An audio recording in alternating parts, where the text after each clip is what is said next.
ഒറ്റമൂലി രഹസ്യം കൈക്കലാക്കാൻ മൈസൂരു സ്വദേശിയായ വൈദ്യൻ ഷാബാസ് ഷെരീഫിനെ കൊലപ്പെടുത്തിയ കേസിൽ പ്രതികൾക്ക് ശിക്ഷ വിധിച്ചിരിക്കുന്നു. ഒന്നാം പ്രതി ഷൈബിൻ അഷ്റഫിന് 13 വർഷവും 9 മാസവുമാണ് തടവ് ശിക്ഷ. രണ്ടാം പ്രതി ഷിഹാബുദ്ദീൻ 8 വർഷവും 9 മാസവും, ആറാം പ്രതി നിഷാദ് 5 വർഷവും 9 മാസവും ശിക്ഷ അനുഭവിക്കണം. മഞ്ചേരി 1-ാം അഡീഷണൽ സെഷൻസ് കോടതിയാണ് ശിക്ഷ വിധിച്ചത്. 3 പ്രതികളും പിഴ ഒടുക്കണമെന്നും കോടതിയുടെ വിധിയിലുണ്ട്. മലപ്പുറത്ത് നിന്ന് CV അനുമോദ് ചേരുന്നു.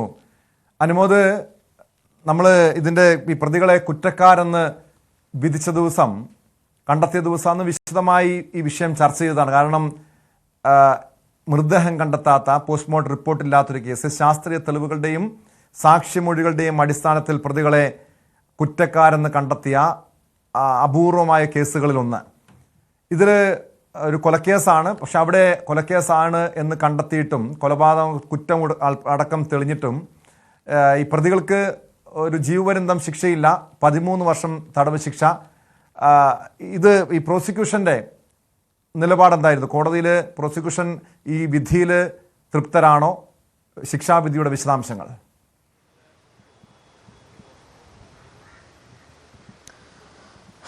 ടോം, ജീവപര്യന്തം എന്നത് ഈ മനഃപൂർവ്വമല്ലാത്ത നരഹത്യയ്ക്ക് ലഭിക്കാൻ വളരെ സാധ്യത കുറവാണെന്ന് പ്രോസിക്യൂഷൻ ആദ്യം തന്നെ കൃത്യമായ ധാരണ ഉണ്ടായിരുന്നു.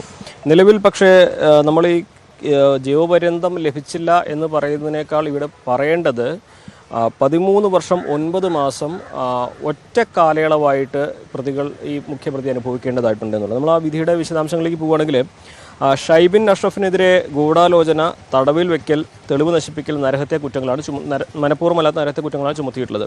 ഇതിൽ മനഃപൂർവ്വമല്ലാത്ത നരഹത്യയ്ക്ക് 8 വർഷവും, ഗൂഢാലോചനയ്ക്ക് 2 വർഷവും, തടങ്കൽ വയ്ക്കുന്നതിന് 3 വർഷവും, തെളിവ് നശിപ്പിക്കുന്നതിന് 9 മാസവുമാണ്. സാധാരണഗതിയിൽ ഒരു ശിക്ഷ വിവിധ വകുപ്പുകളിലായിട്ട് ഒരു ശിക്ഷയാണ് അനുഭവിക്കേണ്ടി വരാറുള്ളത്. പക്ഷേ ഇവിടെ കൃത്യമായിട്ട് ഓരോന്നിനും വെവ്വേറെ ശിക്ഷ അനുഭവിക്കണം എന്നാണ് കോടതി പറഞ്ഞിരിക്കുന്നത്.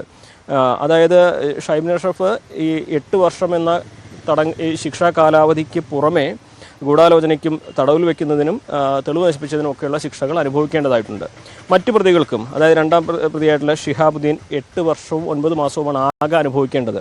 അതിൽ ഏറ്റവും അധികം ശിക്ഷ വിധിയുള്ളത് തട്ടിക്കൊണ്ടുപോകലിനും തടങ്കൽ വയ്ക്കുന്നതിനാണ്. അത് 3 വർഷം വീതം.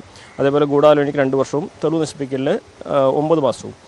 സാധാരണഗതിയിൽ ഈ 3 എല്ലാം കൂടി ഒന്നിച്ച് അനുഭവിച്ചാൽ മതിയെന്ന് കോടതി പറയുന്ന സാഹചര്യമല്ല ഇവിടെ ഉണ്ടായിരിക്കുന്നത്. ആറാം പ്രതിയുടെ കാര്യത്തിലും സമാനമാണ്. 5 വർഷവും 9 മാസവുമാണ് 3 വകുപ്പുകളിലായിട്ട് അനുഭവിക്കുന്നത്. അപ്പോൾ നമുക്കൊരിക്കലും ഇത് കോടതി ഈ ശിക്ഷ കുറച്ച് കണ്ടു, അല്ലെങ്കിൽ അത് അത്തരത്തിലൊരു നിരീക്ഷണം ഒരിക്കലും നടത്താൻ കഴിയുന്ന സാഹചര്യമല്ല.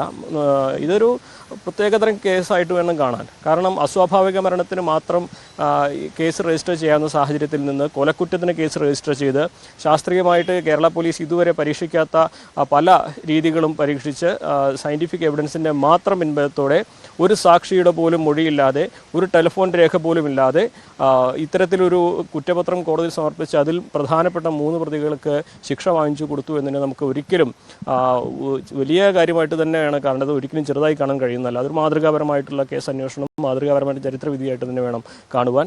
ഇനി ഇതിൽ പ്രധാനമായിട്ടുള്ളത് അപ്പീൽ പോകുന്നതിനെ കുറിച്ചുള്ളൊരു പരാമർശമാണ്. തീർച്ചയായും സൂചിപ്പിച്ചതുപോലെ പോലീസിന്റെ ഒരു അന്വേഷണ മികവാണ്.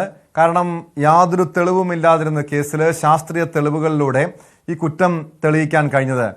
ഇതോടൊപ്പം അനുമോദ് അറിയേണ്ടതുണ്ട്. കാരണം 9 പ്രതികളെ കോടതി നേരത്തെ വെറുതെ വിട്ടിരുന്നു. ഈ 9 പ്രതികളുടെ കാര്യത്തിൽ, അതായത് ഈ കേസിലെ കൂട്ടുപ്രതികളുടെ കാര്യത്തിൽ ഇനി പ്രോസിക്യൂഷൻ അപ്പീൽ പോകാനുള്ള നീക്കങ്ങൾ പ്രോസിക്യൂഷന്റെ ഭാഗത്തുണ്ടാകുമോ? തീർച്ചയായും അതുതന്നെയാണ് അടുത്ത ഘട്ടത്തിലുള്ളത്. ഈ വിധിപ്പകർപ്പ്, വിശദമായ വിധിപ്പകർപ്പ് ഇന്നാണ് ലഭിക്കുക എന്നാണ് പബ്ലിക് പ്രോസിക്യൂട്ടർ പറഞ്ഞത്. അത് പഠിച്ചതിന് ശേഷം അപ്പീൽ പോകുന്നതിനെക്കുറിച്ച് കാര്യമായിട്ട് തന്നെ ആലോചിക്കുന്നുണ്ടെന്ന് അദ്ദേഹത്തിൻ്റെ വാക്കുകൾ. ഈ 9 പ്രതികൾക്കെതിരെ എന്തുകൊണ്ട് ശിക്ഷ വിധി ഉണ്ടായില്ല എന്നതിൻ്റെ ഉത്തരം നമുക്ക് മനസ്സിലാക്കാൻ കഴിഞ്ഞത്, ഈ 9 പേർക്കെതിരെയും ചുമത്തിയിരുന്നത് തട്ടിക്കൊണ്ടുപോരലിന് സഹായം ചെയ്യൽ, അതേപോലെ തെളിവ് നശിപ്പിക്കാൻ കൂട്ടുനിൽക്കൽ, ഈ വിവരങ്ങൾ മറച്ചുവെക്കൽ തുടങ്ങിയ കാര്യങ്ങളാണ്. ഈ തട്ടിക്കൊണ്ടുപോകലിന് ഓരോരുത്തർക്കും എതിരെ ഓരോരോ കുറ്റപത്രങ്ങളാണുള്ളത്. അതിൽ പറയുന്ന കാര്യങ്ങൾ അവർ അത് ചെയ്തിട്ടുണ്ടോ എന്ന് തെളിയിക്കുന്നതിനുള്ള സാങ്കേതികമായിട്ടുള്ള തെളിവുകൾ ലഭ്യമായിരുന്നില്ല എന്നതാണ് അവർക്ക് ഈ ശിക്ഷ കിട്ടാത്തതിൻ്റെ ഒരു കാരണം. കാരണം 3 വർഷം മുമ്പാണ് ഇതിൻ്റെ നടപടികൾ ആരംഭിക്കുന്നത്. അന്നൊക്കെ ഈ ടെലിഫോൺ രേഖകൾ, അതായത് 2 വർഷം മാത്രമാണ് അത് ലഭിക്കാനുള്ള ഒരു സാങ്കേതിക സാഹചര്യം ഉണ്ടായിരുന്നത്. അപ്പോഴേക്കും ഈ സംഭവം നടന്ന് 2-3 വർഷം കഴിഞ്ഞിരുന്നു. കേസ് അന്വേഷണത്തിൻ്റെ ഭാഗമായി അന്വേഷണ ഉദ്യോഗസ്ഥർ ഈ മൊബൈൽ ടവർ നെറ്റ്വർക്കുകളും ടെലിഫോൺ മറ്റ് കാര്യങ്ങളൊക്കെ പരിശോധിക്കുമ്പോൾ അത് ലഭ്യമല്ലാത്ത ഒരു സാഹചര്യമായിരുന്നു. അതിന് പുറമെ സാക്ഷിമൊഴികളും സാഹചര്യത്തിലുള്ളൊന്നും അതുകൊണ്ട് തന്നെ കാര്യമായി ലഭിച്ചിരുന്നില്ല എന്നതാണ് അവർ ഈ കുറ്റത്തിൽ നിന്ന് ഈ 9 പേർ അല്ലെങ്കിൽ ഒഴിവാകാനുള്ളൊരു കാരണം. ഇതിനെതിരെ എന്താണെങ്കിലും അപ്പീൽ പോകാൻ തന്നെയാണ് സാധ്യത എന്നാണ് പ്രോസിക്യൂട്ടർ പറഞ്ഞിരിക്കുന്നത്. അതിൻ്റെ വിധിപ്പകർപ്പ് പൂർണ്ണമായും ലഭിച്ച് പഠിച്ച ശേഷമായിരിക്കും നടപടികൾ സ്വീകരിക്കുകയാണ് എന്നാണ് അദ്ദേഹം വ്യക്തമാക്കിയത്. ടോം.